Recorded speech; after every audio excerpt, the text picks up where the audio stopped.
turėkite omeny, kad ir po paskaitos, ir bet kuriuo metu iškilus klausimams galit kreiptis į Agnę Driulionienę, jinai konsultuoja visais teisiniais klausimais.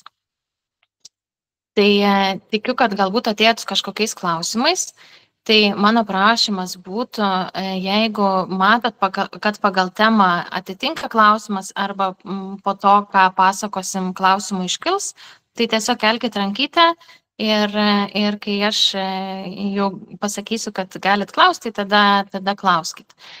Gali būti, kad nepamatysiu visko, ką rašysit, nes aš čia esu ir per kompiuterį, ir per telefoną šiandieną.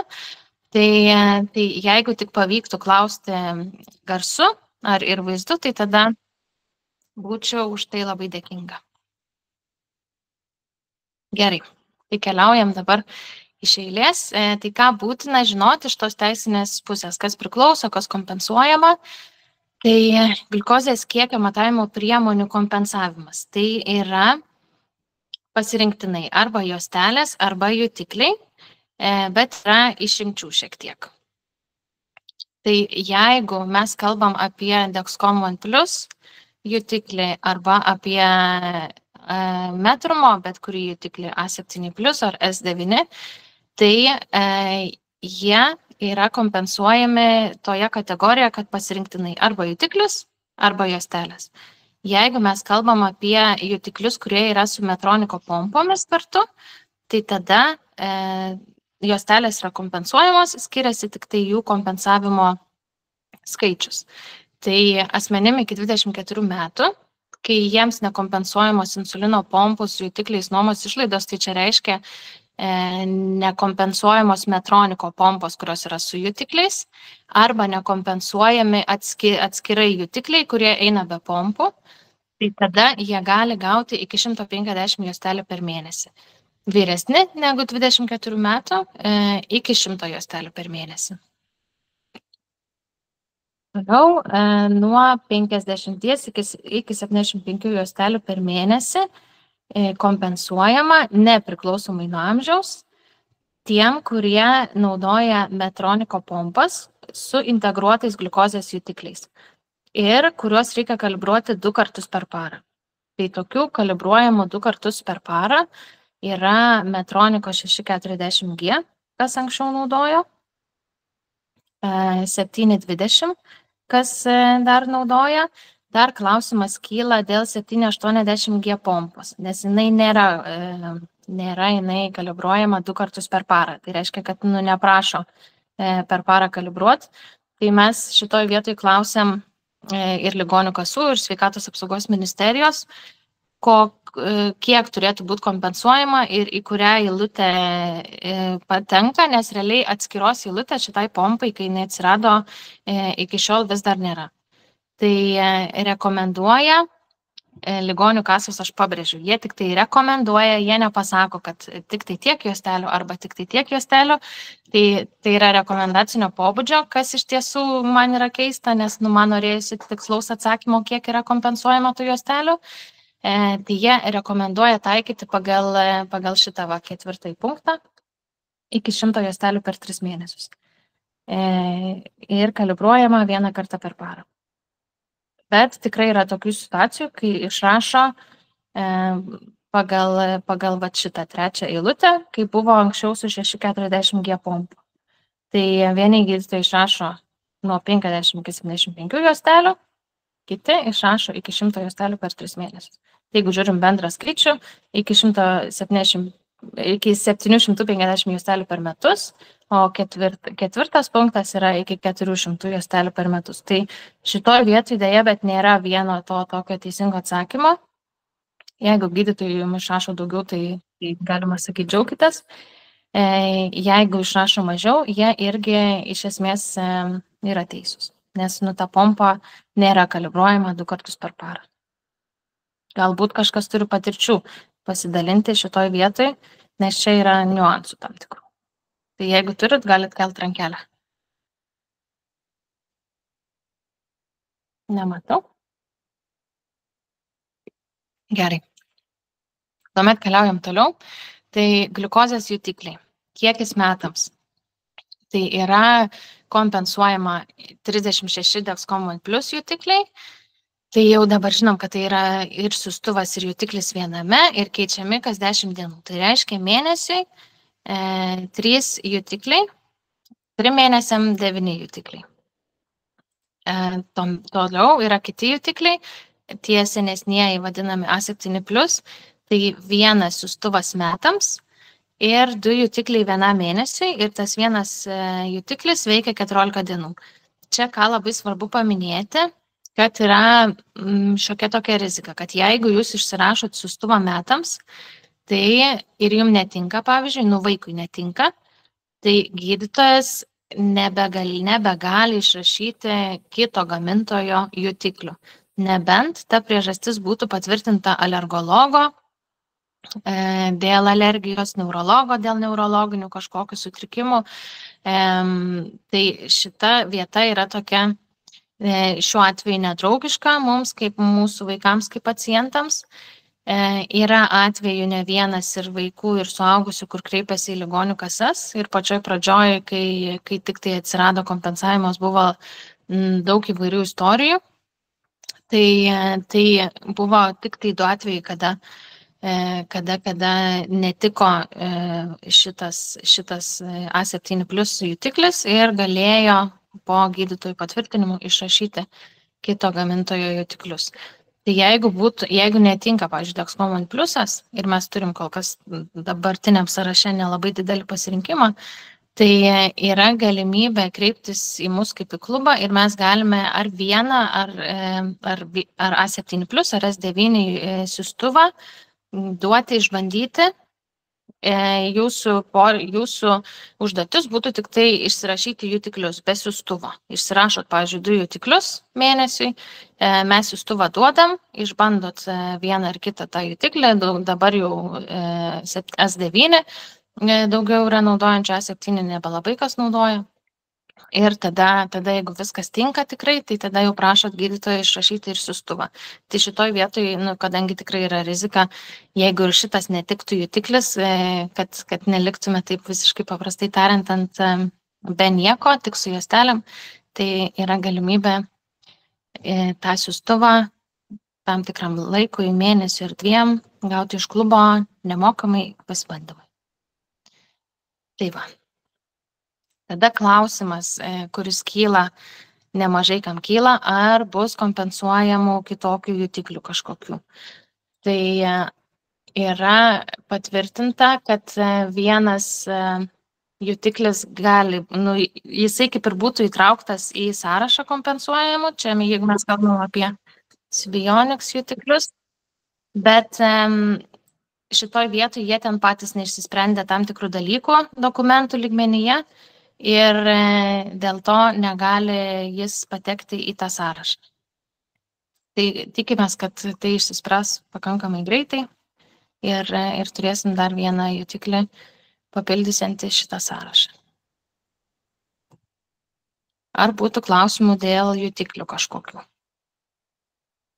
Ne, gerai. Ieva, matau Ieva purto galvą, tai nereikia. Dėl Medtroniko jutiklių, tai jie yra integruoti kartu su pompa ir jau kompensavimas eina kaip insulino pompos dalys. Tai insulino pompų kompensavimas. Čia šiek tiek apie pačias pompas, tai yra matuojančios pompos su jutikliais ir nematuojančios pompos. Tai šiuo metu Lietuvoje turim matuojančias pompas 3, tai Metrum Nano, atstovai jų yra Linus Medical, ir Medtronic 740G ir 780G. Šitų 2 pompų atstovai yra Monomeda. Ir Linus Medical, ir Monomedos, ir Abovitos susitikimus su šitų įmonių atstovais visus jau turėjome, nes mūsų tikslas buvo turėti su kiekviena įmonė atskirai, su tais pačiais klausimais, tą pačią struktūrą ir po to talpinti ir įrašus, kad tie, kurie renkasi pompą, galėtų patys pasižiūrėti, įsivertinti ir gauti visą tikslę informaciją, nes mes nesakom ir negalim pasakyti, kad rinkitės ten kažkokią konkrečią, nes yra poreikiai labai, kiekvieno labai skirtingi ir nuo amžiaus, ir nuo kitų dalykų gyvenime. Tai Metrum Nano ir 740G galimos kompensuoti ir naudoti tik nuo 2 metų amžiaus, o 780G nuo 7 metų amžiaus. Čia yra jų specifikacija surašyta. Jeigu dabar aš čia nieko per daug neskaitysiu, turim šitą straipsnį žurnale, buvo ir Facebook'e įdėta insulino pompų labirintai, tai galite pasižiūrėti. Toliau nematuojanti pompa be jutiklių. Lietuvoje dabar turim tokias dvi, Medtronic 720G ir Dana I. RS naudoja jau iš seniau sergantis, tai RS tiesiog nebėra prie kompensuojimų, tai siūloma yra Dana I. Tai šitos dvi yra galimos be jutiklių. Nors ir Medtronicos 720G, bet jinai eina kaip į nematuojančių pompų kategoriją. Dar galbūt kyla klausimų kai kuriems, kodėl nėra čeko. Čia irgi iš anksčiau naudojančių. Tai irgi naujų pompų nebėra. Galimybės gauti konsiliumą ir kompensuojamą čeko pompą irgi tokios nebėra. Tie, kurie naudoja, tai naudoja tiesiog iš seniau. Tai kokie yra kriterijai šitoms kompensuojamoms insulino pompoms gauti, tai aš visada pabrėžiu, kad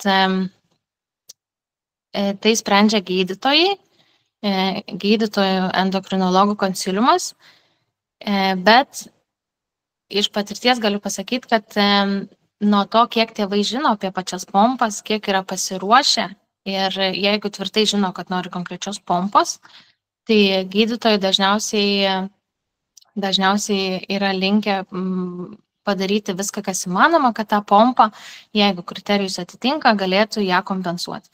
Jeigu ateina vaikų tėvai ir sako, mes kaip ir norėtume insulino pompos, bet nežinom kokios, gal jūs čia galite papasakot, kaip čia viskas vyksta, tai tada gydytojai jau supranta, kad tai yra signalas, kad nežino, kokios tos pompos norėtų, kam ta pompa reikalinga ir tada aš visada sakau, tėvai tikrai turi pasidaryti didelius namų darbus, išsiaiškinti viską, kas įmanoma ir tada nuspręsti, kokios tos pompos norėtų ir tada jau kalbėti su gydytojais, kad ar yra galimybės gauti kompensuojamas tas pompas. Tai be jutiklių, tai dar pažymiu, kad čia yra šitos Medtronic 720G arba Dana I pompoms kriterijai yra iki 12 metų vaikams, tai kai gydymas insulino injekcijomis laikomas netinkamu arba nepatogiu, tai vienas kriterijus iki 12 metų, nuo 12 metų, tai kai nustatoma 10% arba daugiau hipoglikemijų. Ir gliukuotas hemoglobinas išlieka 7,5% arba didesnis, nepaisant tinkamos priežiūros ir sergančioje diabetų mokymo. Tai čia be jutiklių yra tokie kriterijai. Tai reiškia, kad jeigu galbūt vaikas yra toks ant ribos, kartais 11 metų, tai kartais gydytojai sako, kad jeigu norit pompos, tai geriau pasistengti atsigulti ligoninėje ir gauti tą konsiliumą iki kol vaikui dar nėra 12 metų. Toliau insulino pompų su jutikliais ir insulino švirkštimo sustabdymo funkcija nuomos išlaidos. Tai čia yra šitos pompos, Metrum Nano, 740G Medtronico arba 780G. Tai kriterijai yra kiek kitokie. Čia jau nebėra amžiaus, bet yra, kad jeigu hipoglikemijos procentas yra didesnis negu 10 nuo visų matavimų, arba hipoglikemija yra sunkios formos, mažiau negu 3,9 ir sąmonės sutrikimai, traukuliai, tada kitas, jeigu vaikai nejaučia hipoglikemijos, nejaučia simptomų ir negali jos identifikuoti, arba buvo atitinkami padariniai, sąmonės sutrikimas, traukuliai. Ir kitas kriterijus, jeigu nesugebama atpažinti ir pranešti apie juos, tai kai vaikas yra iki 5 metų, arba dėl kognityvinės arba neurologinės negalios. Mačiau, Armanda buvo uždavus klausimą. Surasiu.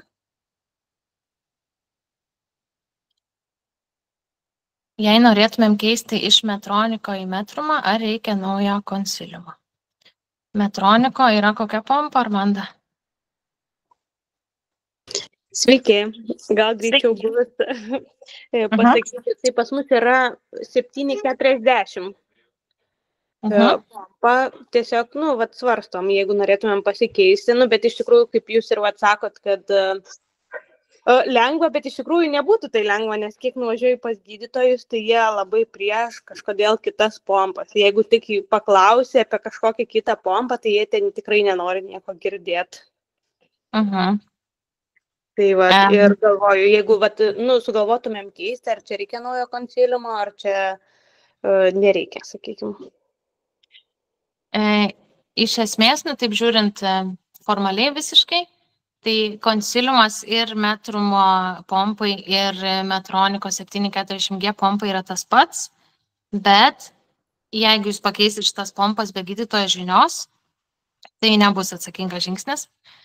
Dėl ko nelabai nori keisti į Metrumo pompą, todėl kad tarp vaikų nėra daug Metrumo naudotojų ir galbūt gąsdina kai kurių anksčiau naudojusių patirtis. Nėra tiek daug tų naudojančių, dėl ko aš visada sakau, kad jeigu norit keisti, jeigu netenkina SMA, yra ten objektyvios rimtos priežastis, tai pirma, ką būtų galima padaryti prieš svarstant keisti, tai išsinuomoti ir pabandyti mėnesį, galbūt ilgiau, nes jeigu jūs pakeisit ir pasirašysit nuomos sutartį, jau prieš tai nutraukę dėl Medtronico pompos nuomos sutartį, tai po to vėl reikės ir tą nutraukti ir vėl ten pasirašyti. Tikrai labai sudėtingas procesas.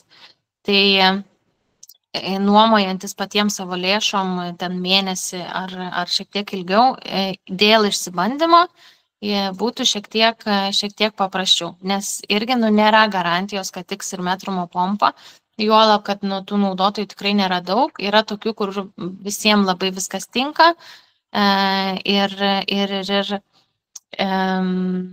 yra ir 2-mečių, ir 3-mečių, kuriem tinka, bet yra ir 2-mečių, ir 3-mečių, kuriem tikrai labai netinka ir labai skirtingai. Tai šitoj vietoj tikrai reikia bandyti tarti su gydytojais, galbūt siūlyti tą variantą, kad jūs savo lėšom pabandot išsinuomoti ir žiūrit, ar tinka, ir jeigu tikrai viskas tinka, jūs dedat argumentus ant stalo ir sakot, kad mums tinka.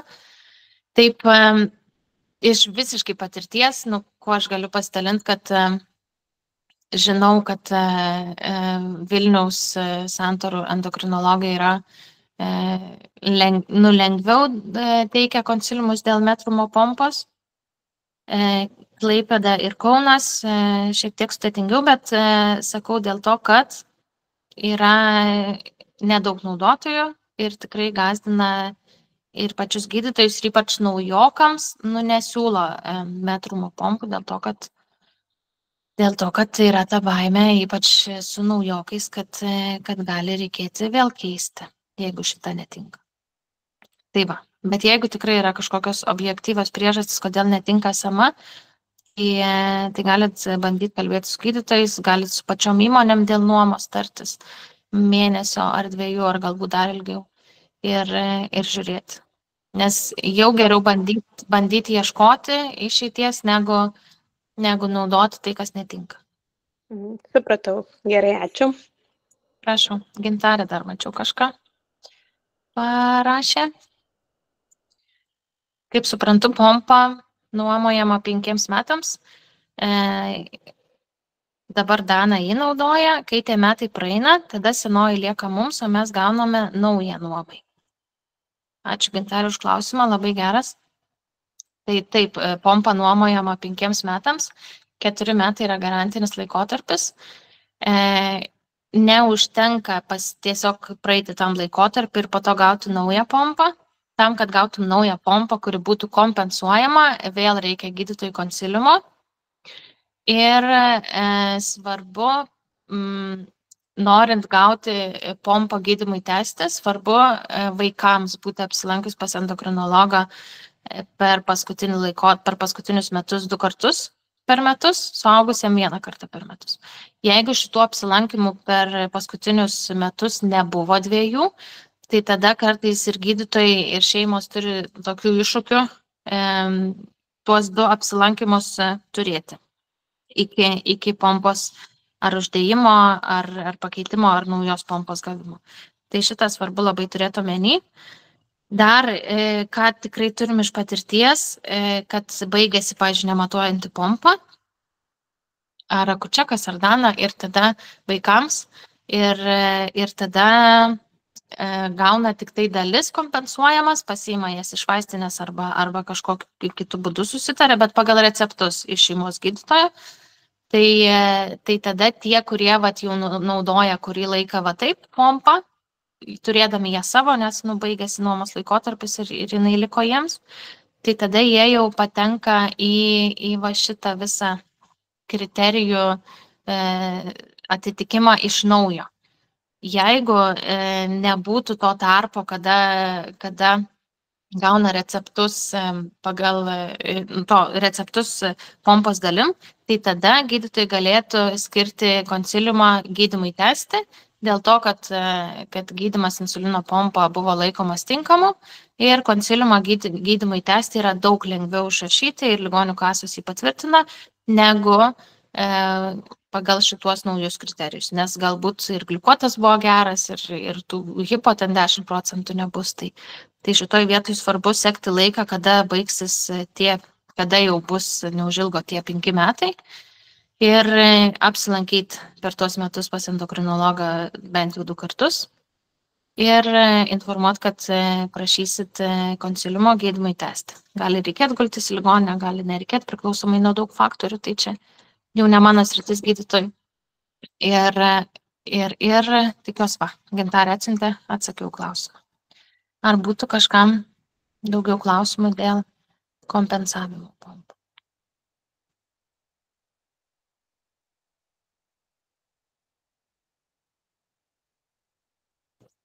Gerai. Adatos insulino švirkštikliams ir kitos kompensuojamos priemonės. Tai tiems, kurie nenaudoja pompų, bet insuliną leidžiasi su insulino švirkštikliais penais, tai po 2 vienetus vaikams iki 18 metų, asmenimi iki 18 metų, nuo 18 metų jau po 1 vienetą. Toliau gliukagonas 1 kartą per metus, arba kol baigsis anksčiau išrašyto galiojimo laikas, arba jisai bus panaudotas.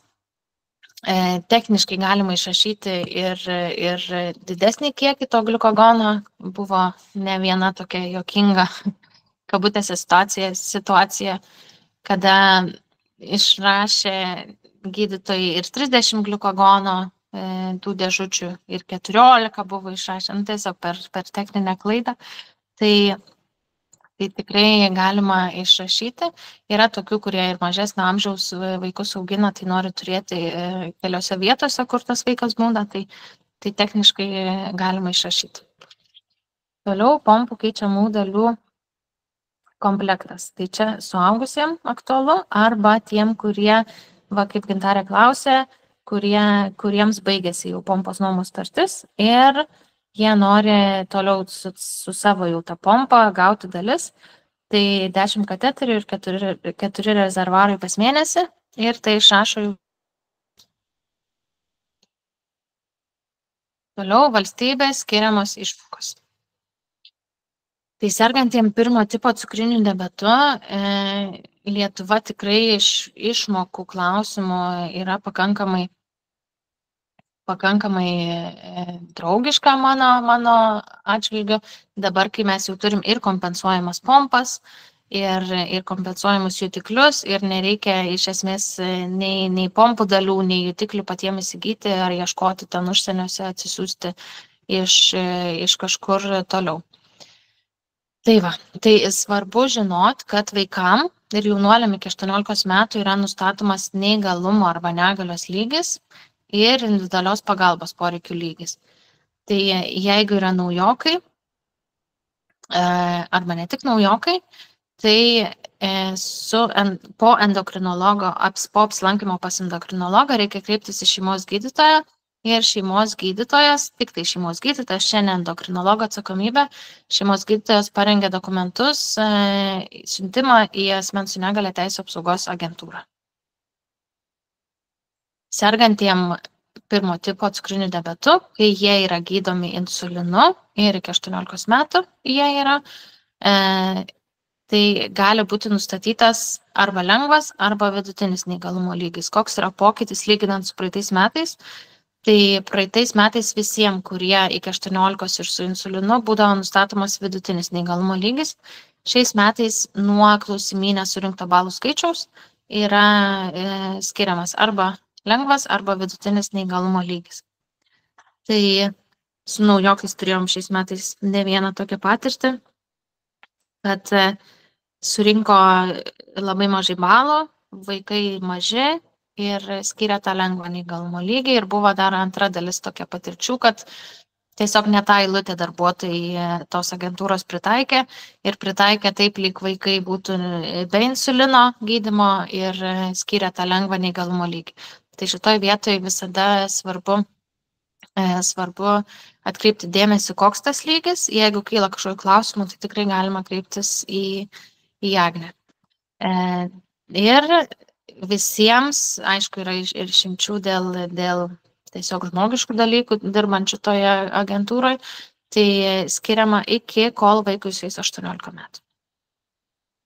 Toliau poreikiai arba IPTIKas vadinamas, individualios pagalbos teikimo išlaidų kompensacijos poreikiai. Toks visas pilnas pavadinimas nuo šių metų. Ir šiais metais nuo šių metų pirmas lygis pasikeitė į 3 lygį, o antras lygis pasikeitė į 4 lygį. Ir klausimynas yra šiek tiek toks, jis yra pakitęs. Ir jeigu yra poreikis susipažinti su klausimynu, tai jį galima rasti arba agentūros puslapį, arba kreiptis į Agnę ir atsiųs ir viską papasakos. Ir aš dabar turiu prašymą Agnei pasidalinti praktiniais dalykais iš šių metų konsultacijų, šių metų vertinimų ir ką svarbu atkreipti dėmesį. Taip, labas vakaras, dar nesisveikinau šiandieną. Tai šiemet iš šiais metais susirgusių asmenų 8 asmenim padėjom parengti skundus, nes buvo nustatytas arba vidutinis, arba ne vidutinis, o lengvas neįgalumas, arba 4 poreikių lygis. Tai iš tų 8 skundų tik vieną atmetė, visus patenkino. Tai didžiumą atvejų 4 poreikių lygį pakeitė į 3 ir lengvą neįgalumo lygį pakeitė į vidutinį. Tai kaip ir statistika tokia nebloga, tik labai svarbu tiesiog laiku kreiptis, nes daug kas tiesiog iš nežinojimo, tiesiog nesikreipia, galvoja, kad galbūt kažkur ir pagalbos nesulauks, bando patys išsispręsti ir per nežinojimą, tikrai padaro tokių klaidų. Nes kaip ir Dovilė minėjau, ir klausimynas yra visiškai nepritaikytas cukriniam diabetui ir yra tam tikri niuansai, kaip tą klausimyną galima, kaip sakau, apžaisti ir truputį apdoroti ir pritaikyti mūsų ligai. Tai, dėja, kaip ir nesąžininga, kad labai daug kas priklauso, turiuomenį neįgalumo nustatymas ir lygis ir poreikių, koks lygis bus nustatytas, nuo to, kaip tėveliai mokės pristatyti tą cukrinį diabetą agentūros darbuotojai. Aišku, dalis yra ir iš agentūros darbuotojų, ta tokia subjektyvi jų nuomonė ir jų skaičiavimas, kad irgi vieni darbuotojai labai geranoriški ir linkę padėti ir supranta situaciją, yra susidūrę su diabetu ir žino, kas tai yra, o kiti, iš tikrųjų dėja, bet kaip ir visur kitur yra tokių žmonių, kad, tiesiog ir netiškai elgiasi ir tiesiog net neleidžia papasakot, kas tai per liga tas diabetas ir kokių iššūkių sukelia. Todėl labai prašau visų, jei kažkokių klausimų kyla, o jei net ir nekyla, tiesiog ar baigėsi poreikių laikas, ar dar kažkas tokio, tiesiog brūkštelkit žinutę. Tikrai pagelbėsim.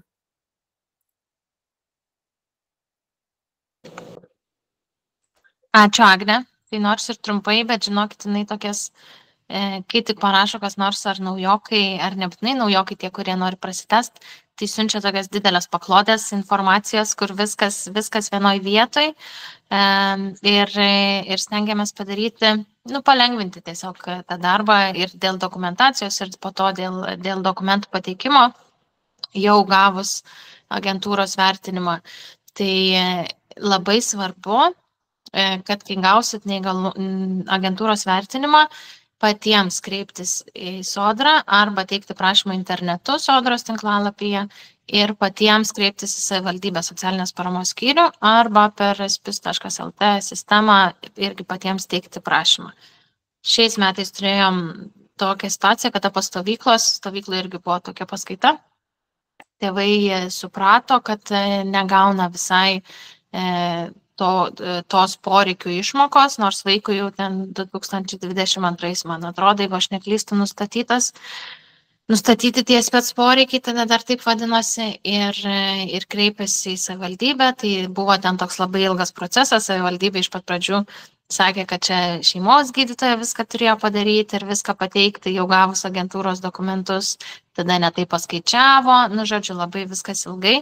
Tai dar tas procesas iki galo nesibaigė, nes tėvai nori susigrąžinti visą neišmokėtą išmoką nuo tada, kada buvo nustatyti tie spec poreikiai, jiems dabar grąžino už 1 metus.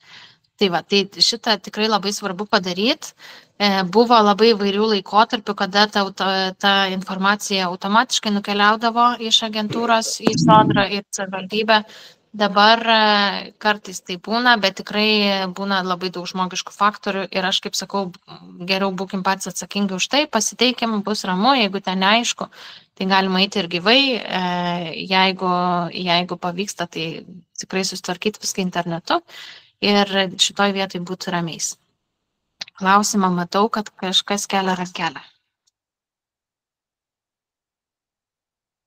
2 rankelės. Taip, Dovilė, aš norėjau paklausti. Va čia dėl tų, kaip jūs sakote, išmokų.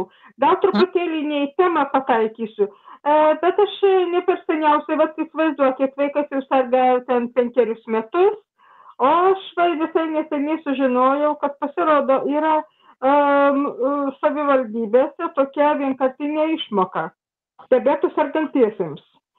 Ir ten yra procedūra tokia, kad reikia kreiptis pas šeimos gydytoją ten kažkokią tai pažymą kaip ir supildo, kurią persiunčia į seniūniją.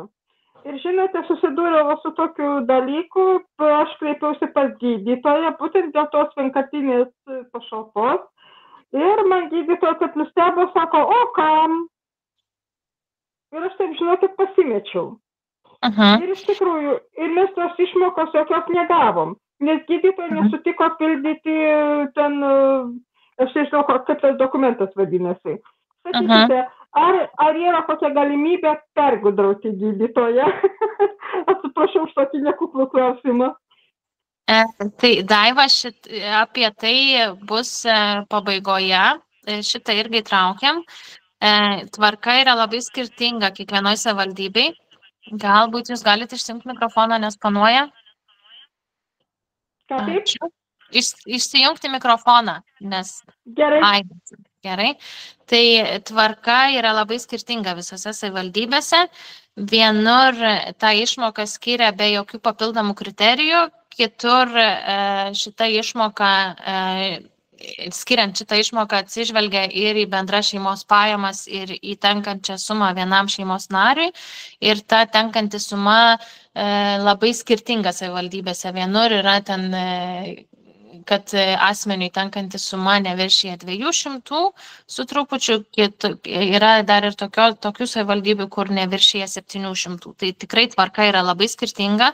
Aš šitoj vietoj sakau, kad reikia žiūrėti kiekvienai tos savivaldybės, kurioje gyvenate, teisės aktą. Ir jeigu jūs atitinkate pagal tuos kriterijus, kurie numatyti tame teisės akte, patvirtinti konkrečiai tos savivaldybės tarybos, tuomet galite kreiptis dėl tos išmokos. Jeigu ne, tai tiesiog bus pastumėję ir viskas. Tai jeigu būtų įdomu dėl konkrečios savivaldybės, tai rašykit po paskaitos ryt Agnei ir jinai suras ir parašys kriterijus kiekvienos savivaldybės, kurioje gyvenat. Bet tai tikrai yra. Dar klausimas pažiūriu. Iš manęs. Aš dabar norėjau pasiteirauti, dabar tas neįgalumas ir tie, čia poreikiai, tai 2 metam, taip? Yra duodama ir kas 2 metus reikia testis, taip? Skirtingai. Didžiai daliai vaikų neįgalumas skiria iki 18 metų, tai reiškia, dėl neįgalumo daugiau kreiptis nereikia. Bet esama tokių atvejų, kada skiria ir 0,5 metų, nes mano, kad galbūt būklė pagerės ar pasveiks. Jokiais tariant, yra, kam skiria ir metam, ir 2, ir tą patį neįgalumą, ir poreikius. Tai reikia žiūrėti į kiekvieną dokumentą, kiekvieną iš agentūros gautą, ir ten yra konkrečiai parašyta. Jeigu buvo, pavyzdžiui, neįgalumas skirtas iki 18 metų, o poreikiai tik tai 2 metam, tai čia irgi svarbu būti dėmesingiam ir kai jau baigsis tie 2 metai, teikti prašymą tik dėl poreikių. Nes jeigu teiksit ir dėl neįgalumo, ir dėl poreikių, gali būti, kad peržiūrės ir tą neįgalumą ir tada jau pagal tą vadinamąją naują tvarką vertins. Tai šitoj vietoj, kai norit prasitęsti, tai tikrai sakau, kreipkitės, Agnė viską paaiškins. Jeigu tas neįgalumas iki 18 metų, o poreikiai tik tai 2 metam, po 2 metų reikia teikti prašymą tik dėl poreikių. Jeigu buvo neįgalumas 2 metam ir poreikiai 2 metam, tai tada jau po tų 2 metų teikiat prašymą ir dėl neįgalumo, ir dėl poreikių nustatymo, dėl 2 dalykų. Gerai, o jeigu tik tai, sakykime, poreikiai 2 metai, prieš kiek laiko aš turėčiau kreiptis? Vėl pas šeimos gydytoją, taip? Kokia ta procedūra? Vėl pas šeimos gydytoją, taip? Taip, bet... Ir prieš kiek laiko aš tai jau turėčiau pradėti tvarkytis? Šeimos gydytojas, jeigu būtų apsilankymas pas endokrinologą, per paskutinius 0,5 metų jo nebūtų, tai šeimos gydytojas gali siųsti pas endokrinologą. Bet jeigu matot, kad yra, pavyzdžiui, 0,5 metų iki poreikių pabaigos, prašot siuntimo pas endokrinologą, nueina pas endokrinologą, endokrinologas parašo, kad arba būklė nuo paskutinio vertinimo nepakitusi, arba pakitusi, pablogėjusi, pagerėjusi, pagal kiekvieną situaciją. Optimaliausias toks yra rašyti, kad būklė nepakitusi. Galima dar aš kaip sakau, lyginti tos prieš 2 metus buvusius rodiklius skaičiais ir dabar esančius rodiklius skaičiais. Tai kai jau turit apsilankymą pas endokrinologą ir išrašą, tada kreipiatės pas šeimos gydytoją ir geriau jau turėti tokį rezervą, nes žinom, kad užsiregistruoti ir patekti pas endokrinologą nėra labai lengva. Ir šeimos gydytojai irgi ne visada tą pačią dieną išrašo tą siuntimą. Tai tvarkytis pradėti gali ten 3-4 mėnesiai iki termino, pateikti dokumentus agentūrai ne daugiau negu 2 savaitės iki termino. Jeigu jūs pateiksite ant pažymėnų iki termino, tai tiesiog jūs informuos, kad terminas dar nėra atėjęs ir arba teikit vėliau, arba nagrinės tą patį prašymą vėliau. Tai jeigu būtų taip, kad nesuspėjat ir terminas jau pasibaigė, tai tada prašymą reikėtų rašyti atgalinę datą, motyvuojant tuo, kad buvo sudėtinga patekti pas gydytojus ir tokiu atveju 100% visiems nustato atgalinę datą. Tai ten ar mėnuo, ar ten savaitė, ar 2, tai tikrai nereikia labai pergyventi, jeigu ir dėl sudėtingo patekimo pas gydytojus gausit tą siuntimą jau kiek vėliau. Tai čia šitoj vietoj papildomo streso nėra. Tai va.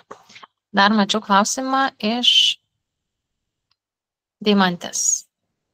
Pakartotinai gavus spec poreikius reikia pakartotinai kreiptis į sodrą ar tik į SPIS. Tai jeigu tik dėl poreikių, tai tik į SPIS ir savivaldybės socialinės paramos skyrius. Į sodrą nereikia, sodra tik dėl neįgalumo. Tai va. Toliau čia yra tų išmokų dydžiai surašyti, kokie buvo 23 metais, kokie yra dabar. Kiekvienais metais pasikeičia ta bazė vadinama ir dėl to, kad jinai padidėja, tai padidėja ir kiekvienos išmokos dydis. ir poreikių, ir neįgalumo, ir tų vadinamųjų vaikų pinigų. Tai 25 metais irgi priklausomai nuo to, kaip padidės kiekvienos išmokos bazė, tai padidės ir tos visos išmokos. Toliau, mamadieniai, tėvadieniai, ar naudojatės? Gali čia paspausti kokius emociukus arba pasakyti garsu. Taip naudojuosi. Gerai. Tai dabar apie tai, kiek priklauso ir kam priklauso. Tai jeigu auginat vaiką su negalia iki 18 metų, vieną vaiką, tai yra skiriama viena papildoma poilsio diena, tai mamadienis arba tėvadienis. Ir mamai, ir tėčiui priklauso atskirai. Nėra taip, kad čia šeimos kažkoks dalykas. Tėčiui vienas tėvadienis ir mamai vienas mamadienis. Toliau kita kategorija, jeigu auginat 2 vaikus iki 12 metų, kai vienas arba abu turi negalę, tai yra 2 papildomos laisvos darbo dienos per mėnesį. Arba gali būti sutrumpinamas darbo laikas 4 valandom per savaitę. Tai čia irgi yra pasirinkimas kiekvieno asmeninis. Tam, kad būtų suteikti tie mamadieniai, užtenka prašymo su pridėta vaiko neįgalumo nustatymo pažyma arba vaiko neįgalumo pažymėjimu. Tai va, jeigu yra 3 vaikai, tai ir iki 12 metų, tai vis tiek kategorija yra ta pati. Arba, pavyzdžiui, turim šeimų, kur yra 2 vaikai ir abu turi diabetą. Tai tų mamadienių dėl to nepadaugėja, nesipliusuoja jie ten kažkas. Ar yra kažkokių klausimų dėl mamadienių, tėvadienių individualių?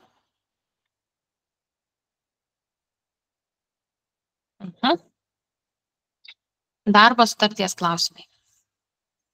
Tai darbo kodeksas numato iš tiesų nemažai garantijų ir tų tokių lengvatų tiems tėvams, kurie augina vaikus su negale, arba tiem asmenim, kurie pats turi neįgalumą.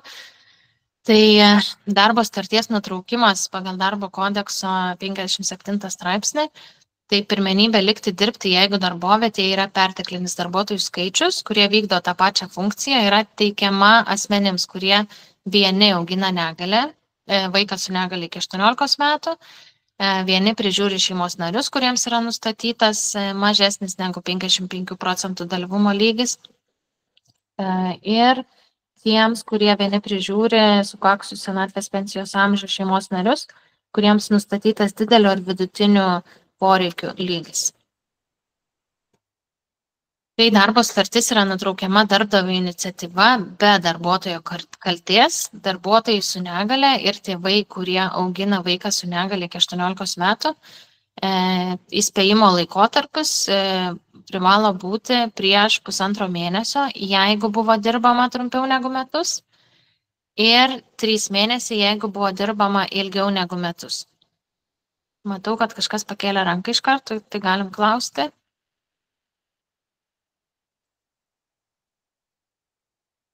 Ar bus klausimų?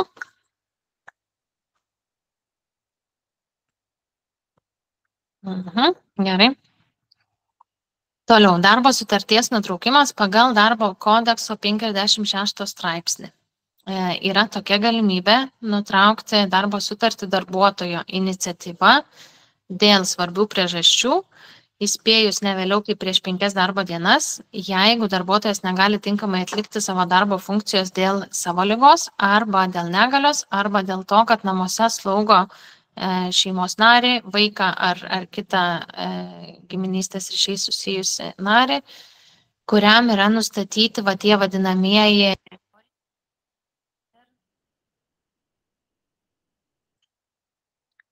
Ir šitoj vietoj, ar girdit mane gerai? Nes skambinu. Girdim. Gerai.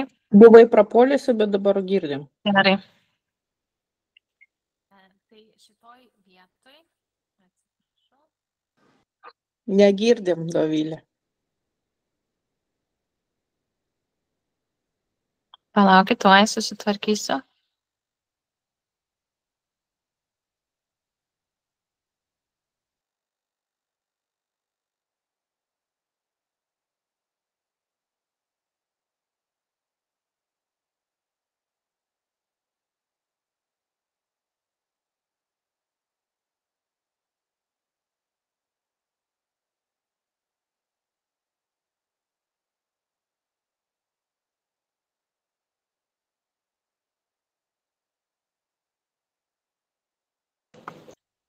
Grįžau, atsiprašau už techninius nesklandumus.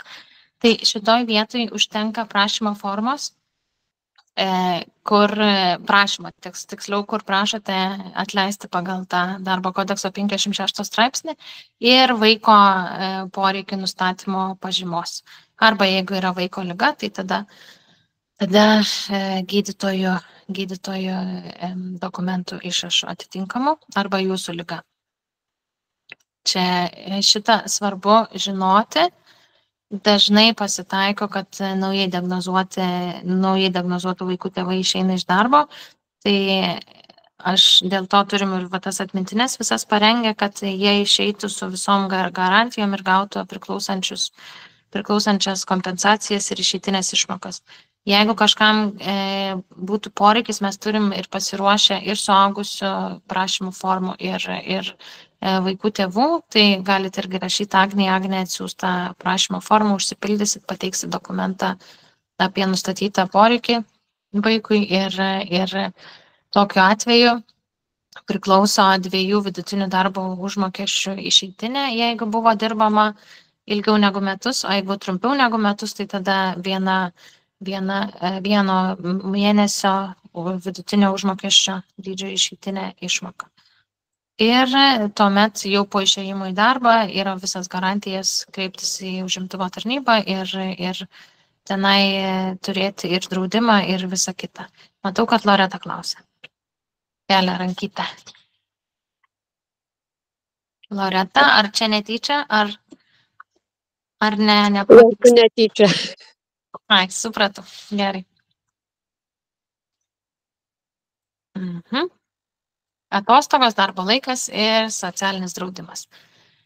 Tai tėvai, kurie vieni augina vaiką su negalia iki 18 metų, yra suteikiamos 25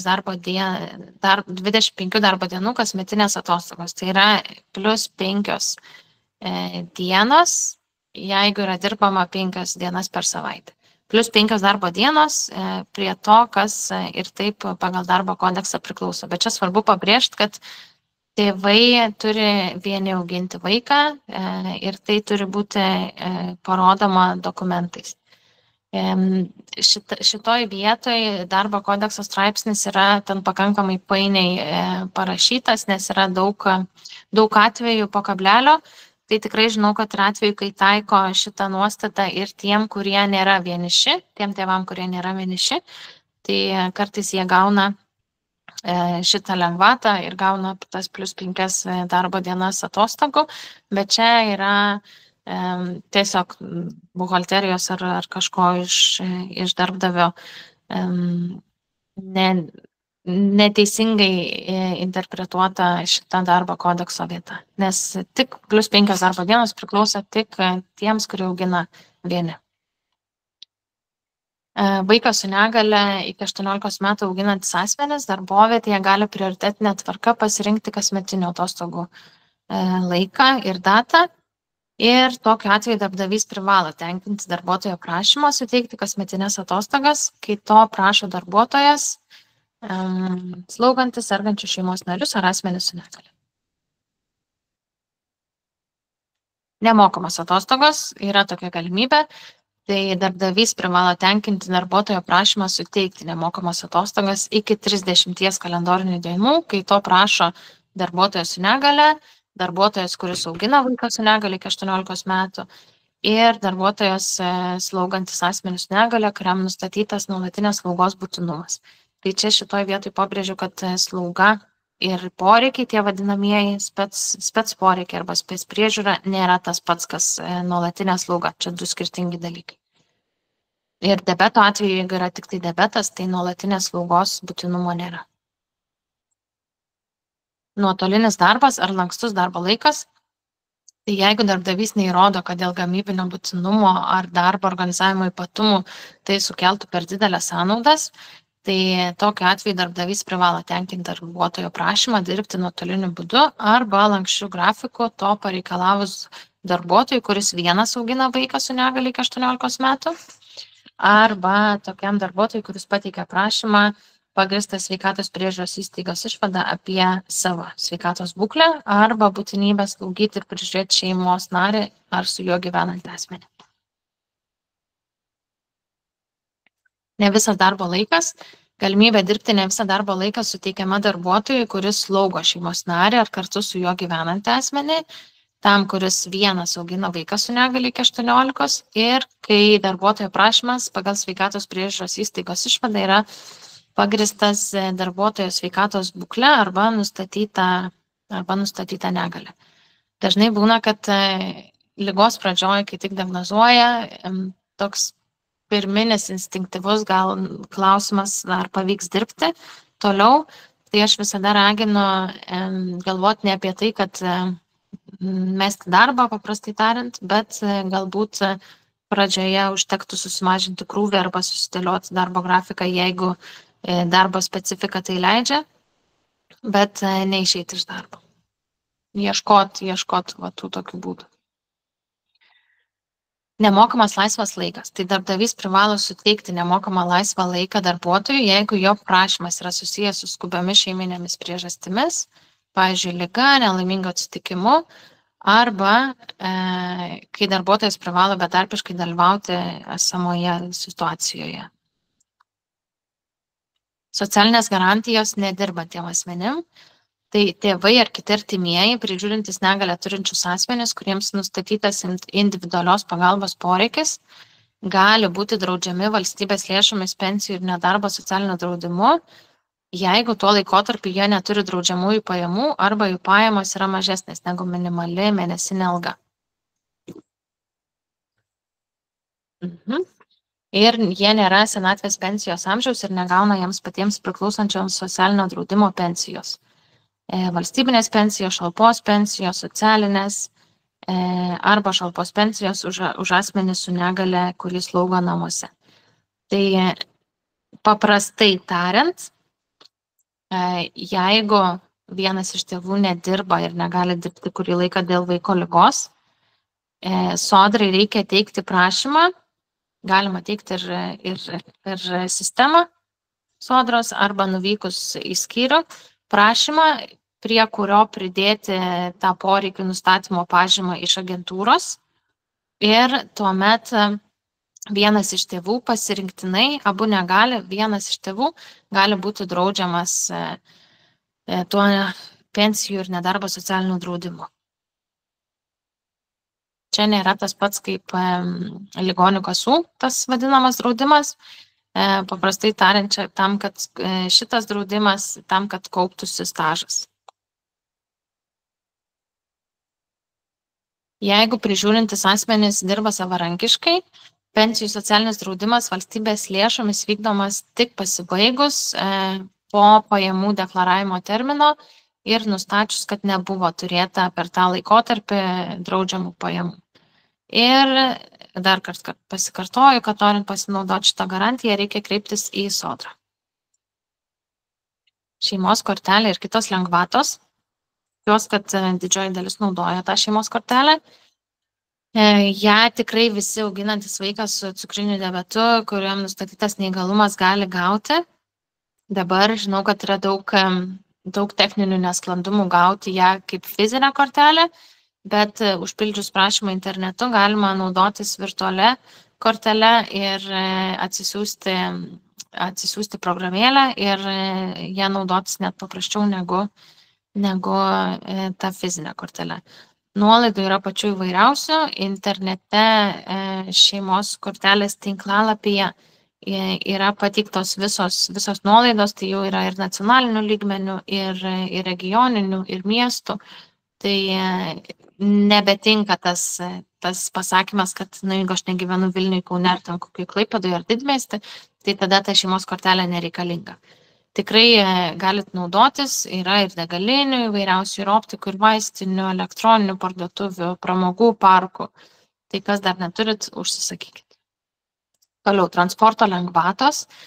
Tai 80% vienkartiniam arba terminuotam biletui, autobuso, troleibuso, traukinio, laivo, kelto, taikoma ir vaikui, ir lydinčiam asmeniui.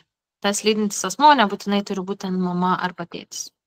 Vaikas iki 18 metų nustatytas neįgalumas, nuolaida taikoma ir tam vaikui, ir vienam lydinčiam asmeniui. Ta pati 80%. Toliau asmens tapatybės kortelės arba paso išdavimas ir keitimas. Tai galima pasirinkti, kurį iš dokumentų norima išduoti, ar asmens tapatybės kortelę, ar pasą, ir tas išdavimas yra nemokamas, svarbu prieš pildant visus dokumentus pateikti neįgaliojo pažymėjimą ir pasirinktinai arba kortelė, arba pasas yra išduodamas nemokamai. Kai pasibaigia jo galiojimo laikas, tada vėl galima pretenduoti šitą lengvatą, ne pretenduoti, bet pasinaudoti ją ir gauti tą patį dokumentą nemokamai. Ačiū, Agne. Informaciją apie šeimos kortelę galima rasti tinklalapį ir į komentarus parašę. Jeigu norite iš karto pasižiūrėti, iš karto turit galimybę tai ir padaryti. Toliau nuolaidos muziejuose, tai nemokamas lankymas asmenims su negalia ir vienam lydinčiam asmeniui, tai irgi pabrėžiu, kad nebūtinai turi būti mama ar tėtis, ir taikomas daugelyje Lietuvos muziejų. Ir skirtingo dydžio nuolaidos muziejuose suteikiamos ir tiem asmenim, kuriem yra nustatytas dalyvumo lygis, tai čia suaugusiems. Ir informaciją apie konkrečiame muziejuje taikomas nuolaidas galima rasti bendram muziejų tinklalapį muziejai.lt. Receptai ir siuntimai. Prašau labai dar, Dovilė, grįžtant prie muziejų, tai labai raginu visus, kurie keliaujat už Lietuvos ribų, irgi pasiteirauti, ar ten į kokius muziejus, ar ir kur, žodžiu, lankytumėtės, pasiklauskit, ar yra taikomos kokios nuolaidos asmenims su negale. Ir žinokit, tikrai parodžius neįgaliojo pažymėjimą, kadangi ant jo yra ir lietuviškai, ir angliškai parašyta jau daugumoje, kas turi naujesnius, ir žinokit, tikrai suteikia nuolaidas. Su šeimos kortele tas pats, veikia ir Baltijos šalyse, ne tiek plačiai kaip Lietuvoje, bet irgi prieš vykdami kažkur pasižiūrėkit. Daiva, matau, pakėlėt ranką, klausau. Aha, noriu prisijungti prie diskusijos, dėl keliavimo, sakykime, Europos Sąjungoje. Dėl šeimos kortelės, tai ten yra kažkokia tai kitokia šeimos kortelė Europos Sąjungai priklausanti, kažkaip kitaip, ne tokia kaip Lietuvoje. O štai neįgaliojo pažymėjimas vaiko ir lydinčio asmens, mes kai buvome Latvijoje, buvom Estijoje, į visus muziejus mes ėjom nemokamai. O šiaip pramogų centrai, tai daleiskim, sakykim, kadangi aš nemoku nei latvių, nei estų kalbos, vienu žodžiu, o rusiškai iš jaunesnių nelabai kažkas tai norėdavo šnekėti, tai aš darydavau gudriau, įsiversdavau tą kalbą, kad neįgalus nepilnametis su lydinčiu asmeniu ir parodydavau visą laiką, va taip, arba muziejuje, arba pramogų centre, ir būdavo arba nemokamai, arba šiokia tokia nuolaida. Galbūt kam nors ir būtų aktuali informacija. Ir mūsų neįgaliojo pažymėjimas jau dabar yra tas toks panašus į tapatybės kortelę, bet kad ten būtų angliškai parašyta, kaip jūs sakot, tikrai nieko neparašyta, viskas yra lietuviškai. Ačiū, Daiva, už papildymą ir pasidalinimą. Tai galbūt jūs gavote anksčiau tą kortelę, bet tiem, kurie gavo nuo šių metų, nuo metų pabaigos praėjusių, tai tikrai yra ir lietuviškai, ir angliškai. Jeigu yra tokių, kurie dar turi tos tokius laminuotus pažymėjimus, tai galima teikti prašymą pakeisti kortelę ir galima gauti naujo to formato kortelę. Tai va. Ar yra dar? Įsiterpsiu. Jeigu kas norėsit pasikeisti tą kortelę, lygiai taip pat man galit parašyti, susisiekti, atsiųsiu ir prašymo formą ir nukreipsiu, kur kreiptis dėl pakeitimo kortelės. Ačiū. Ieva jau nuleido rankelę, man atrodo. Nes jau Agnė pati pasakė, kad kreiptis, jeigu pasikeisti. Norėčiau irgi pasikeisti, nes visur irgi, jeigu važiuosim, tai žinai, norisi, kad jau ne ta senesnė būtų. Tai parašysiu Agnė. Jau Dovilį prirašiau jau gana. Taip, prašau dabar pat visų pasikviesti mane į draugus. Reklaminis intarpas. Gerai, keliaujam toliau. Receptai ir siuntimai.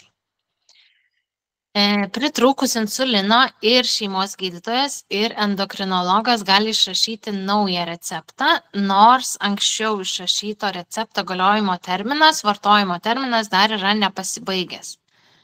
Šitoj vietoj irgi daug tokių praktinių dalykų grįžtamojo ryšio, kad dalis gydytojų nenori išrašyti ir sako, man čia nepriklauso dar kažkas, bet išrašyti tikrai gali.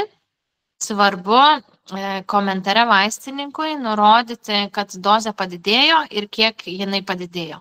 Jeigu šito komentaro vaistininkui nebus ir nebus tinkamai parašytas terminas, kad tik tai mėnesiui skiriama ta papildoma dozė, tai tada vaistininkas dėja, bet be šito komentaro negalės išduoti to papildomo, to vadinamo insulino.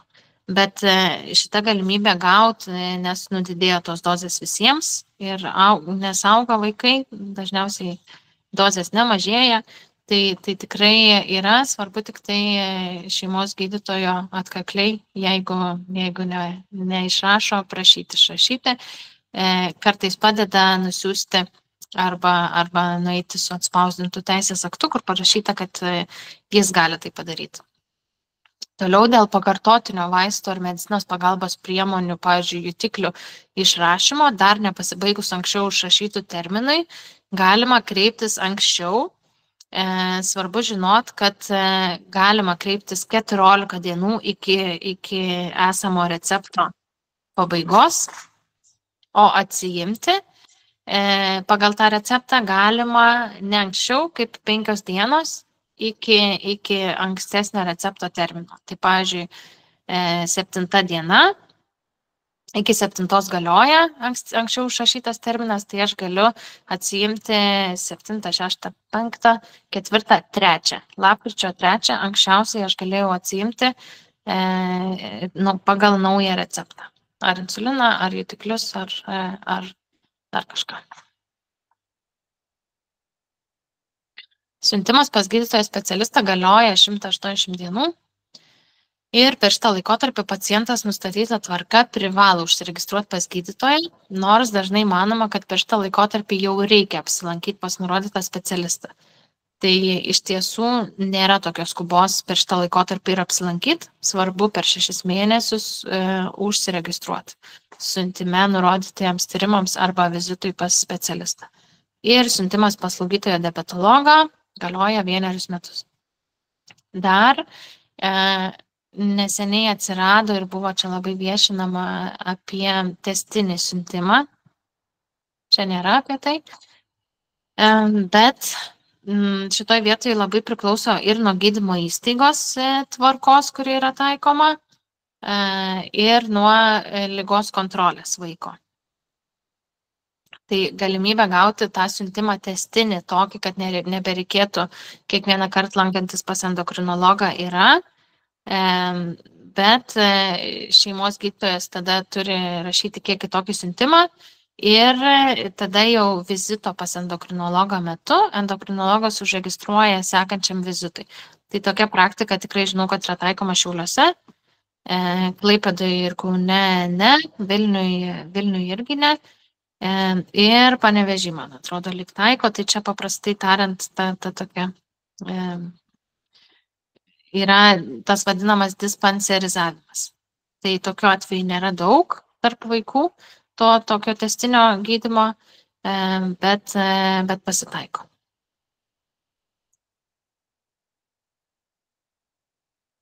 Sveikatos pažymos ugdymo įstaigoms. Čia irgi yra daug visko, nieko aš čia nerašiau, nes labai tikriausiai ir net netilptų. Visokių situacijų yra buvę, parašo, kad negalima duoti cukraus arba pirmo tipo cukrinis diabetas, taškas ir viskas to ir baigėsi. Tokia ta pažyma ir tai yra. Kai ligos kontrolė yra gera, vaikai galbūt didesni, viskas mokykloje ar ten darželį vyksta įprastai ir ten pažyma yra kokia jau 5, tai jeigu tik tiek parašyta, tai viskas tvarkoj. Bet jeigu vaikai yra neseniai susirgę ir darželiui, ir mokyklai yra daug klausimų, kaip čia dabar viską reikės daryti, tvarkytis, tai tada Atsiprašau, pamačiau klausimą, Deimantę perskaitysiu vėliau. Tai tokiu atveju reikėtų prašyti šeimos gydytojo arba endokrinologo kuo išsamiau aprašyti, kokia ta pagalba ugdymo įstaigai parašyta. Nes realybė tokia, kad dažnai ugdymo įstaigos sako, ai, nu čia ta mamytė, žodžiu, arba čia jin prisigalvoja ir maždaug čia jinai tik tai nori ten vienokių ir kitokių dalykų. Ir pačiam savirūpos plane yra netgi atskira grafa gydytojo rekomendacijos ir į šitą grafą įrašo tai, kas yra parašyta sveikatos pažymoj, kuri yra prieinama ugdymo įstaigoms iš e-sveikatos. Tai jeigu ten nieko nėra arba parašyta tik tai pirmo tipo cukrinis diabetas, tai dažnai nėra gerai įrašyti tik tai. Tai šitoj vietoje aš sakau tėvam, kad tai jau jų yra atsakomybė prašyti, atsižvelgiant į kiekvieno vaiko būklę, surašyti, kokia ta pagalba ugdymo įstaigai reikalinga, nes, kai parašo gydytojas, yra šiek tiek svoris kitoks, negu ten mama, pavyzdžiui, pasakė, kad ten reikėtų tokios ir tokios pagalbos, ar netgi, kad vaikas visada privalo su savim turėti telefoną. Kai kurios mokyklos reikalauja, kad štai būtų įtraukta į pažymą. Sveikatos pažymų ugdymo įstaigų. Tai mes turim pasirengę įvairiem laikotarpiam tų tokių pavyzdžių, ką būtų galima įtraukti, esant poreikiu galima atsiųsti. Jeigu būtų poreikis tą pažymą ten taisyti kažkaip arba prašyti naujos, tai irgi galima atsiųsti informaciją, ko prašyti. Aurelija, matau, pakėlėt ranką. Klauskit. Sveiki, girdit? Taip. Žodžiu, mes esam naujokai, labai nesenai susirgom ir mano vaikučiai 2,5 metukų. Tai realiai, kaip aš sakau, susitvarkę visus reikalus, norėčiau, kad grįžtų į darželį. Ir dabar man iškilo klausimas, aš suprantu, kad į tą pažymą gydytojas surašys dėl diabeto, kad jam maistukas ir panašiai, bet vis tiek jam bus reikalinga, kaip suprantu, papildoma nuolatinė priežiūra būnant grupėje su vaikučiais. Tai ar jam priklauso kažkoks papildomas darbuotojas, ar tiesiog su mano pagalba ir kontaktavimu jį turės prižiūrėti per pompytę, suleisti insuliną, tarkim, grupės auklėtoja arba auklytė? Iš kur, Aurelija, jūs esate? Iš Prienų. O, Prienai, supratau. Žodžiu, šiuo atveju situacija Lietuvoje yra irgi labai skirtinga, kiekviena savivaldybė daug priklauso nuo geranoriškumo ir dirbančių ugdymo įstaigose ir pačioj savivaldybei. Tai turim tikrai daug labai gerųjų patirčių, bet turim nemažai ir tų tokių vadinamų blogųjų patirčių, kada tėvai ar pasiima vaiką iš darželio, ar keičia darželį, ar keičia mokyklą, ar laksto į tą darželį, ar ten į mokyklą, jeigu tai yra pirmokas, pavyzdžiui, ir suleidinėja tą insuliną. Tai Aurelija, man paskambinkit rytoj, poryt, kitą savaitę. Agne, ar galėtum parašyti komentarus mano telefono numerį? Ačiū. Ir papasakosit savo individualią konkrečią situaciją ir aš galėsiu padėti susidėlioti žingsnius, ką reikėtų daryti. Nes šitas procesas yra ilgas, ypač tokio amžiaus vaikam. Ieva irgi, dabar matau, šypsos, nors buvo ir aš. Gali ir pasakot mano istoriją, aš nieko prieš, ne istoriją, o tiesiog, kad taip. Labai ilgai ir keitėm irgi antrą dabar darželį. Nuo pirmadienį pradėsim, tai paskui galėsiu gal koks nors kitas susirinkimas bus, tai papasakosiu, kaip pavyko. Bet irgi čia buvo, ojojoj, kiek daug. Tai Aurelija, paskambinkit man tikrai, jeigu nesat mažųjų grupiai, tai irgi parašykit, mažųjų ta grupė ten vadinama toks čatas vaikų tėvų, tai ten galite irgi gauti patirčių įvairių. Turime mes kontaktus ugdymo įstaigų ir mokyklų ir darželių, kur yra gerosios patirtis ir matom, kad tai labai veikia, kai darželio direktorius yra geranoriškai nusiteikęs, bet jam trūksta žinių, kaip techniškai viską padaryti, tai jisai gali paskambinti darželio, kur jau yra skirtas tas mokinio padėjėjas direktoriui ir tada gali pasidalinti patirtim, kaip viskas buvo. Tai nėra prievolės, įstatymiškai nėra numatyta, kad va tokie mūsų vaikam privalo skirti padėjėją darželį arba mokyklai. Yra tik tai teisės aktas, kuris numato, kad turi būti koordinuotai teikiama priežiūra ir pagalba. Sveikatos irgi lygiai taip pat. Ir tada jau yra ugdymo įstaigos ir tėvų susitarimo ir savivaldybės susitarimo reikalas, kaip ta priežiūra būtų užtikrinta. Tai, sakau, labai skirtingų turim situacijų, aš dabar labai gal ir neišsiplėsiu, bet būtinai man paskambinkit. Turim nemažai patirčių, kur gavo va tą padėjėją, kai kuriuose savivaldybėse. Dėja buvo atsakymų, kad galit vesti vaiką, kai vaikui nereikia pagalbos dėl diabeto. Tai reiškia niekada. Ir situacija šiek tiek kinta į gerąją pusę. Šiek tiek ir dėl neįgalumo nustatymo tvarkos pasikeitimo yra tam tikrų pliusų dėl pagalbos plano sudarimo. Tai būtinai, sakau, paskambinkit ir sužiūrėsim konkrečią situaciją ir kokius žingsnius žengti, kad stengtis gauti tą padėjėją, arba jeigu ne padėjėją, tai kažkokį konkretų žmogų iš esamo personalo, kuris prižiūrėtų vaiką su diabetu. Supratau, gerai, ačiū Jums labai, paskambinsim. Gerai, matau, dar buvo čia pranešimų.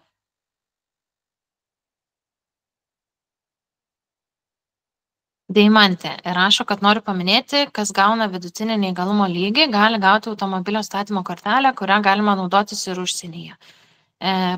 Mūsų patirtis Graikijoje naudojame kelių mokesčio mažinimui daugelį vietų. Tai taip, šita lengvata irgi yra. Ačiū Deimantė už papildymą. Praėjus iki šių metų pradžios šita kortelė buvo susieta su poreikių lygiu. Tai jeigu buvo nustatytas pirmas poreikių lygis, buvo galima teikti prašymą ir gauti šitą kortelę. Nuo šių metų tvarka pasikeitė, kai yra vidutinis neįgalumo lygis, tai galima irgi teikti atskirą prašymą, nesvarbu, kada jis ten buvo nustatytas, galima teikti atskirą prašymą šitai kortelį gauti. Ten, kur yra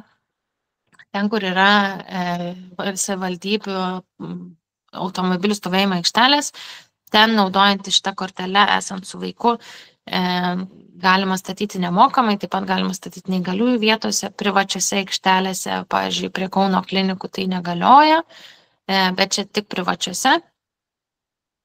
Toliau Vilniaus miesto savivaldybei norintis naudoti šitą kortelę reikia užsiregistruoti specialioj sistemai ir Kaune yra kelios vietos, kur šita lengvata dėl rinkliavos taikymo yra netaikoma, bet ten tik kelios gatvės, tokios kaip zonos Kaune. O visur kitur, visose savivaldybėse, turint šitą kortelę ir važiuojant su vaiku, galima uždėti už automobilio priekinio stiklo iš vidaus ir ta lengvata nebus taikoma. Galbūt turit kažkas dar kažkokiu pasidalinimu dėl šito? Palangoje buvom 21 dieną mes sanatorijai, tai visą Palangą, visur stačiau šitą mašiną, visur nemokamai. Tai jeigu ką, irgi su šito kortelė, nes ten jau skambinu, pirmą kartą sumokėjau ir kad į delfinariumą ten važiuot visur aikštelėje, Klaipėdoje irgi statėm nemokamai. Tai labai geras dalykas. Taip. Tai ačiū už papildymą. Dėl delfinariumo aš irgi dar papildau. Delfinariumas ir vaikui, ir lydinčiam asmeniui yra nemokamas apsilankimas. Dėl to, sakau, svarbu važiuojant ir tos muziejus, ar dar kažkur pasiieškoti, jeigu nerandat, tai kreiptis į Agnę ir naudotis ar tuo pažymėjimu, ar šeimos kortelę ir tikrai pasinaudoti. Matau aš dar Aurelijos klausimą. Norėjau pasteirauti dėl papildomos vaiko pinigų išmokos. Jeigu aš auginu 3 vaikus ir gaunu išmoką, jau skaitosi didesnė, tai galėčiau prašyti papildomos vaiko pinigų išmokos tada, kai vaikutis turės neįgalumą. Jau yra 3 vaikai ir jie visi 3 gauna tą didesnę išmoką. Tai dar didesnės išmokos tas vaikas, kuris susirgo dabar diabetu neseniai, jisai negaus. Ta didesnė yra, kur yra 3 ar daugiau vaikų, arba vaikas su neįgalumu. Tai šitoj vietoj vaiko pinigai jūsų atveju, jūsų šeimos atveju nedidės. Prisidės tik tai neįgalumo išmoka, 295 € ir 50 centų. Ir nuo nustatyto poreikio, bet kadangi sakė 2,5 metų, tai bus nustatytas 3 poreikis ir ten bus 181 ir 50 centų berods tokia ta išmoka. Tai tokia svarbu, dar jeigu jūs esat vaiko priežiūros atostogose, galbūt iki 3 metų, ir jeigu į darbą negrįšit, arba nutrauksit darbo sutartį, svarbu ne tik nuvykti į ligonių kasas, o galbūt jau šitą esat sustvarkiusi dėl draudimo sveikatos, bet ir į sodrą dėl to vadinamo stažo draudimo. Bet čia, kai jau turėsit dokumentus iš agentūros dėl neįgalumo nustatyto ir dėl poreikio nustatyto. Tai grįžtant prie sveikatos pažymų ugdymo įstaigom, jeigu kažkam dar kyla klausimų, ar norėtų pagalbos gaunant ar padėjėją mokinio, ar kažkokią kitokią tą vadinamą koordinuotą pagalbą, tai tikrai galit kreiptis. 100% garantijos, kad su mūsų pagalba gausit tą padėjėją nėra, nes daug yra faktorių, sakau, ir nuo savivaldybės, ir nuo pačio darželio ar ugdymo įstaigos. Ievai teko pakeisti darželį. Vaikui teko pakeisti darželį ir situacija kaip ir išsisprendė, nes ten praėjusiam darželį direktorė sakė, kad yra pernelyg pavargusi, kad kažką darytų. Tai Armanda kelia ranką. Taip, aš dar norėčiau paklausti, aš tai dabar šiuo metu pasiėmiau 3 vaiko priežiūros metus ir dabar, sakykime, aš nuvykau į darbą, prašiau prašymą ir aš dar turėčiau kažkur kreiptis, nes aš tik tai buvau darbovietėje. Ir mačiau, kad sodroj darbovietė pateikė, kad jie man pratęsė dar metus. Dar turiu kažkur kreiptis, ar jau viskas? Reikės kreiptis, kai nutrauksit darbo sutartį, jeigu nutrauksit. Jeigu nenutrauksit ir grįšit, tai tada tiesiog grįžtat, nieko nedarot. Jeigu norėsit nutraukti, tai tada tas išėjimas pagal 56 darbo kodekso straipsnį ir tada jau į sodrą dėl to stažo kaupimas, dėl draudimo socialinio. Bet dabar užtenka tik tai parašyti darbdaviui prašymą ir čia jau darbdavio atsakomybė teikti duomenis sodrai. Ar atsakiau? Taip, ačiū. Prašau. Ar daugiau buvo klausimų? Nebuvo, man atrodo. Gerai. Tuomet galim keliauti toliau. Medicininė reabilitacija. Čia irgi yra daug labai niuansų ir teisės aktai reglamentuojantis reabilitaciją keičiasi. Paskutiniam žurnalo numerį, parodysiu, yra Agnės rengtas straipsnis apie medicininę reabilitaciją. Čia yra netgi 1, 2, 3 lapai.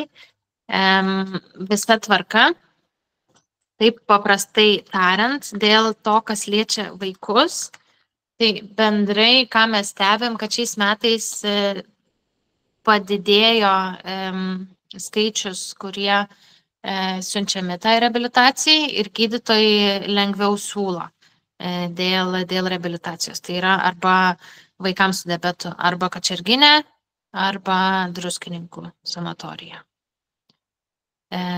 Vieniem patinka ten, kitiem patinka kažkur kitur.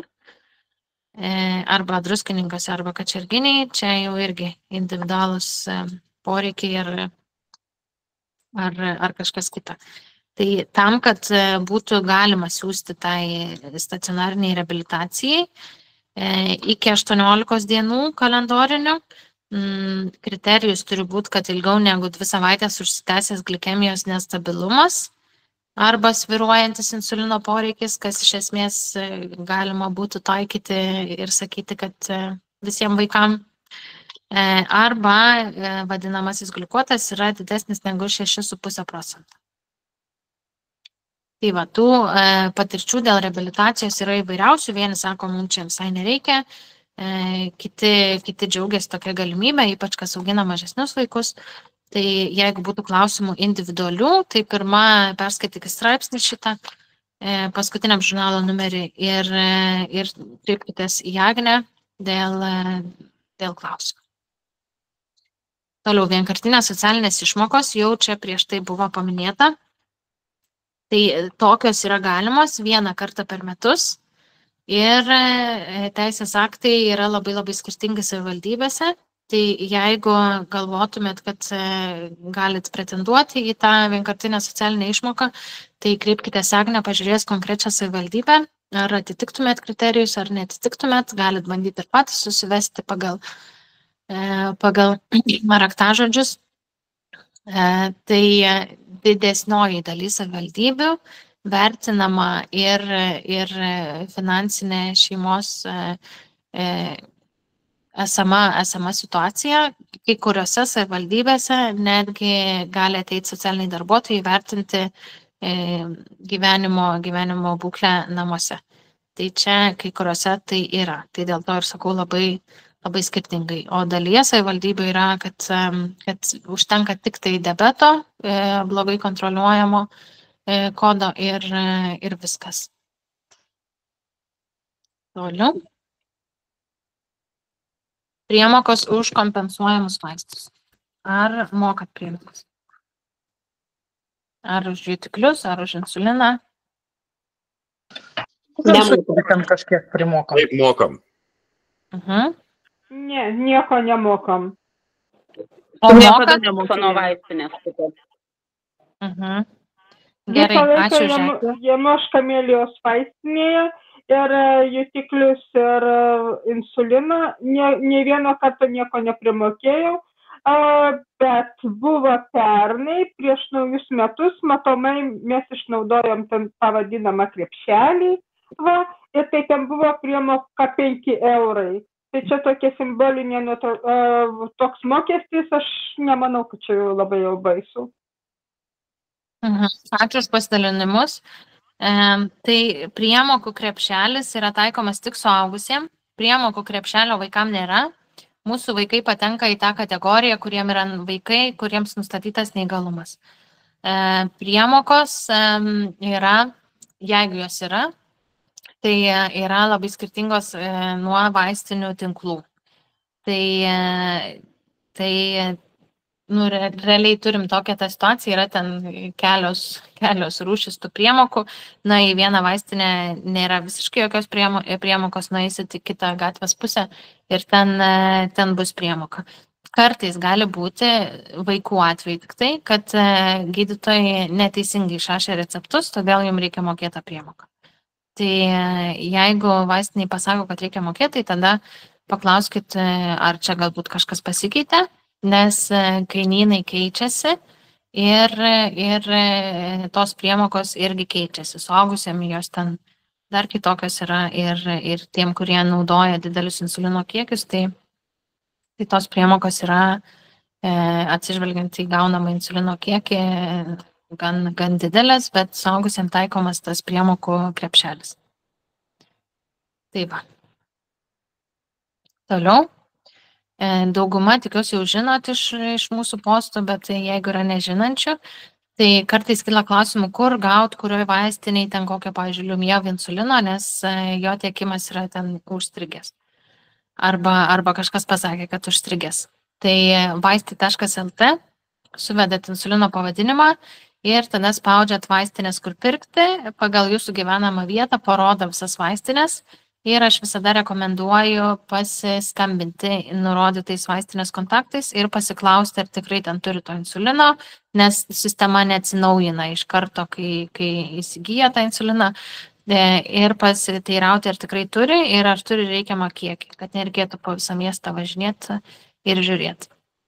Tada kainynas.vlk.lt, tai čia galite rasti viską, kas yra kompensuojama apskritai, ne tik diabetų sergantiem, ir ten yra ir pačios priemokos nurodytos.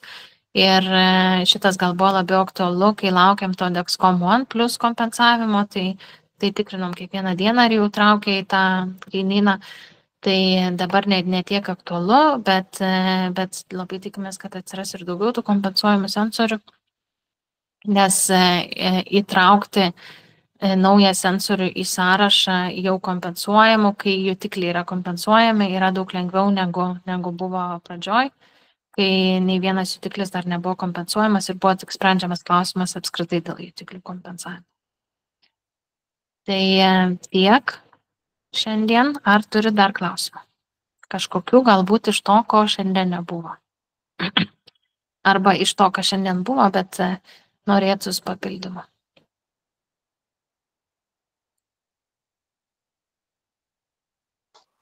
Norėjau paklausti dėl vaikų. Jau rašėt postę, bet dar vis tiek pasitikslinsiu, kai 18 metų suėjo ir tą dalyvumo lygį reikėjo nustatyti.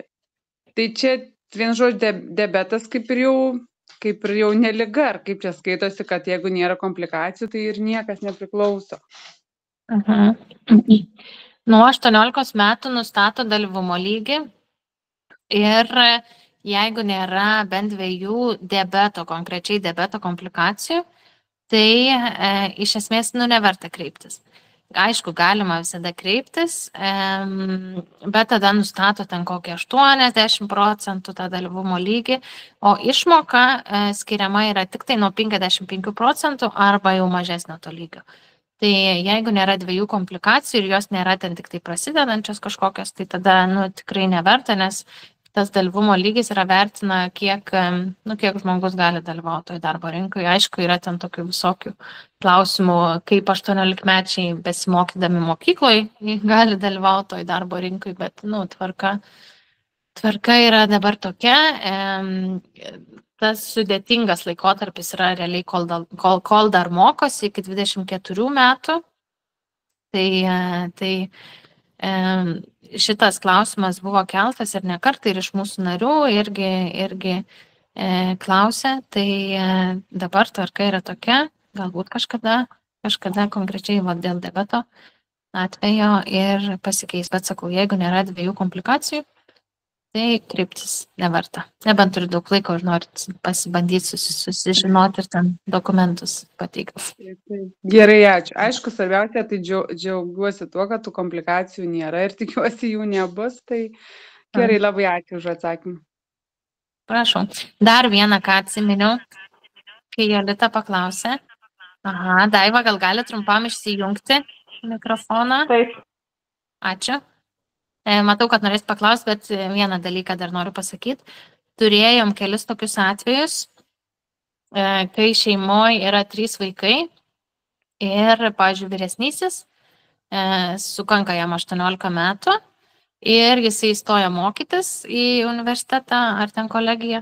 Ir tada tie jaunesni jau kaip ir turėtų gauti mažesnius tos vaiko pinigus. Bet pagal teisės aktus yra taip, kad kol tas vyresnysis vaikas mokosi iki 24 metų, jis yra dar skaitomas į tą didelę šeimos sudėtį, kur yra 3 vaikai, ir tie likę 2 vaikai, kuriem dar nėra 18 metų, jie gauna didesnius tos vadinamosius vaiko pinigus. Nesvarbu, kad tas jau vyriausias yra 18. Tai turėjom čia ir mūsų Ingos Augustinienės komandos narės ir žurnalo redaktorės irgi 3 vaikai. Tai kai šitą paviešinom, tai ir Inga ir dar ten kelios šeimos susigrąžino didelės sumas už tas neišmokėtas išmokas, nes šitoje vietoje svarbu tik tai reikiamų metu pateikti prašymus, kad tas 18 metų šeimos narys jisai mokosi. Bet čia liečia tik tai didelės šeimas, kur yra 3 ar daugiau tų vaikų.